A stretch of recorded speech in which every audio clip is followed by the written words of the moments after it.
দেখেন, অনেক কথা জানলেও বলা যায় না, নানান কারণ থাকে। ঢাকা বিশ্ববিদ্যালয় প্রশাসন যেভাবে আসলে এই প্রশাসন গঠন হওয়া দরকার ছিল সেভাবে হয়নি। বিভিন্ন দল সেখানে আসলে ভাগ বাটোয়ারা করে নিয়েছে। দলগুলোকে আমি আসলে খুব বেশি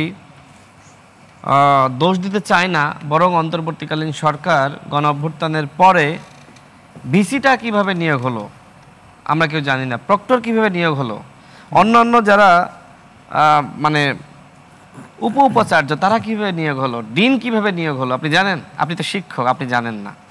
এই প্রসঙ্গটা গতকালকে সম্মানিত উপাচার্য কিন্তু বলেছেন তিনি কখনোই জামাত শিবিরের রাজনীতির সাথে সম্পৃক্ত। আমি তো বলছি না যে তিনি কোনো দলের সাথে সম্পৃক্ত, কিন্তু আমার এই আলোচনাটি গতকালকে কেউ কেউ তুলেছিলেন, তার প্রেক্ষাপটে আমার কথা হলো তিনি কোন প্রক্রিয়ায়, কোন যোগ্যতায়, কিভাবে নিয়োগ পেলেন। আপনি অভ্যুত্থান করলেন, অভ্যুত্থানের পরে মানে ঢাকা বিশ্ববিদ্যালয়ে বলেন, অন্য বিশ্ববিদ্যালয়ে বলেন, একজন শিক্ষক কিভাবে নিয়োগ পাবে, ভিসি কিভাবে নিয়োগ পাবে, প্রক্টর কিভাবে নিয়োগ পাবে, কোনো নীতিমালা আছে? আপনি শুধু সংস্কার সংস্কার সংস্কার আর ভালো নির্বাচনের কথা বলেন। আপনার তো এই ভালো নির্বাচন করার জন্য নিয়োগটা তো আসলে সরকারই তো নিয়োগ দিয়েছে, তারা তো সরকার তো কোনো প্রক্রিয়ার মধ্য দিয়ে নিয়োগ দেয়নি।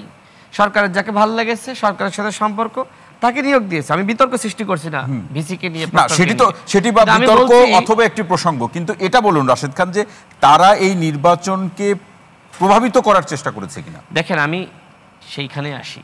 আমি বলতেছি যে গণ অভ্যুত্থানের পরে একদম শুরু থেকে যেভাবে বিভিন্ন জায়গায় পরিবর্তন হওয়া দরকার ছিল, বিভিন্ন জায়গায় ব্যবস্থাপনা চালু করা দরকার ছিল, সেটা করা হয়নি।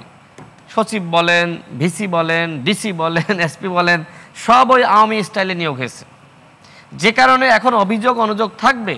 হ্যাঁ, একটি নির্বাচন হয়েছে, বিভিন্ন আচরণবিধি লঙ্ঘনের অভিযোগ আছে, নির্বাচনের কারচুপি হয়নি, সেটা আমরাও বলছি। কিন্তু সকালবেলা আপনি একটি খবর দেখবেন যে ছাত্র দলের যিনি ভিপি ক্যান্ডিডেট, তার বিরুদ্ধে একটি অভিযোগ, তিনি আচরণবিধি লঙ্ঘন করেছেন, দুপুর পর্যন্ত চলল। আচ্ছা, আপনি বলেন তো, সকাল থেকে দুপুর পর্যন্ত এই অভিযোগ যখন মিডিয়াতে থাকে, গণমাধ্যমে থাকে, শিক্ষার্থীরা ভোট দেয়? ভোট দেয় না। ঠিক এইভাবে কিন্তু বিভিন্ন গুজব ছড়িয়ে, লঙ্ঘনের ওই ইয়াটাও সঠিক না, বিভিন্ন গুজব তা সঠিক না, তো সেটা তো আমি নিজেই জানি, কারণ আমি তো 19 সালে ক্যাডেট ছিলাম, আমি তো জানি যে বিভিন্ন ভোট কেন্দ্রে এইভাবে কিন্তু যাওয়া যায় অনুমতি সাপেক্ষে, এবং মিডিয়াতে পরবর্তীতে সংশোধনী দেওয়া হয়েছে, কিন্তু যা করার তো করে ফেলা হয়েছে। ঠিক এই ধরনের বিভিন্ন প্রপাগান্ডা, অতীতের ভিডিও সামনে আসতেছে যে ডাকসু নির্বাচনের কারচুপি, আগেই ব্যালট পেপার সিল মারা হয়েছে, নানান ফেসবুকে কিন্তু নানান ধরনের গুজব চলতেছে।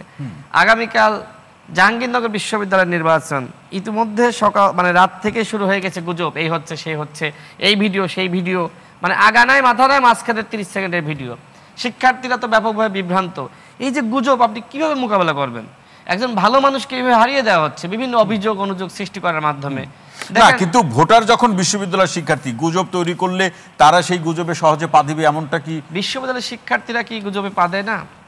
একজন ভিপি ক্যান্ডিডেট ছিল জালাময়ী জালাল, কি ঘটনা ঘটেছে কেউ জানি না, হঠাৎ করে তার উপর মাপ সৃষ্টি করা হলো। আমরা দাবি করেছিলাম যে নির্বাচনের আগে তাকে জামিন দেন, এই ছেলেটিকে আমরা চিনি, তাকে জামিন দেওয়া হলো না, তাকে নির্বাচনের সুযোগ দেওয়া হলো না, কারণ শিক্ষার্থীরা নাকি আবারও মাপ সৃষ্টি করতে পারে সেই ভয়ে। দেখেন, আমি আরেকটা বিষয় বলি, খুব অবাক হয়ে গিয়েছি যে ছাত্র শিবির তো ভালো করার কথা, তাদের কয়েকজন যেমন সাদিক কায়েম, কিন্তু তারা এইভাবে ফুল প্যানেলে জিতবে আর বাকি যাদের ব্যক্তি ইমেজ থাকা সত্ত্বেও, গণ অভ্যুত্থানের নায়ক হওয়া সত্ত্বেও জিততে পারে না। মানে এটা আসলে আমি কল্পনা করতে পারতেছি না কেন এমন হলো। ছাত্র শিবির জিতুক, আমার কোনো আপত্তি নাই, যাদের ব্যক্তি ইমেজ আছে জিতুক। তো আপনি বললেন যার ব্যক্তি ইমেজ আছে সেই জিতবে, অথচ ফুল প্যানেলে আপনি ভোট দিলেন। ফুল প্যানেলের কয়জনকে আপনি চিনতেন? সে কয়জনকে চিনে? তার মানে এইখানে কোনো না কোনো একটা মেকানিজম আছে। সেই মেকানিজম কিন্তু ভাই কিছুটা বলেছে যে কোচিং, বৃত্তি, জামাত শিবিরের অসংখ্য প্রতিষ্ঠান আছে। এই যে ভাই যেটি বলল, মানে আমিন ভাই, যে এটা একটা ছোট্ট এলাকা, একটা ইউনিয়ন পরিষদের মতন। এই শিক্ষার্থীদের মধ্যে আপনি টার্গেট করে মনে করেন 7,000 শিক্ষার্থীকে আপনি স্কলারশিপ দিলেন টোটাল বিশ্ববিদ্যালয়ের, আপনার জন্য 7,000 ভোট। তো এইটা তো আসলে জাতীয় নির্বাচনে সবসময় কাজে দেয় না।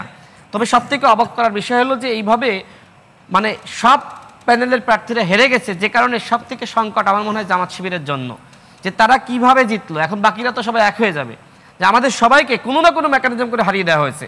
সেটি হতে পারে স্কলারশিপ যাদেরকে দেওয়া হয়েছে সেই মাধ্যমে, সেটি হতে পারে বিভিন্ন সুযোগ সুবিধা, সেটি হতে পারে বাঁধনের ভাই, সেটি হতে পারে সাংবাদিক সমিতির ভাই, সেটি হতে পারে বিভিন্ন ক্লাবের ভাই, নানান মেকানিজম এই ক্ষেত্রে কাজ করেছে। অন্যথায় হ্যাঁ, অন্যথায় এইভাবে পুরো প্যানেল জিতার কোনো কারণ নাই।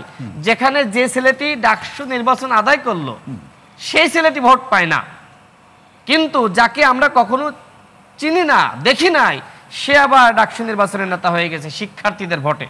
অবশ্যই কোনো না কোনো একটা সূক্ষ্ম মেকানিজম আছে। আমি সেটাকে কারচুপি বলতেছি না, সেটা একটা মেকানিজম, ভোট সংগ্রহের সিস্টেম। সেই সিস্টেমটা মনে হয়, আমার মনে হয় যে ছাত্র শিবিরের বাইরে ছাত্র দল, ছাত্র অধিকার পরিষদ, বামপন্থী বলেন, ইসলামপন্থী বলেন, অন্যান্য যারা আছে তারা মনে হয় আয়ত্ত করতে পারে নাই। এই জায়গায় আমাদের অনেক কিছু আসলে আমরা পিছিয়ে আছি।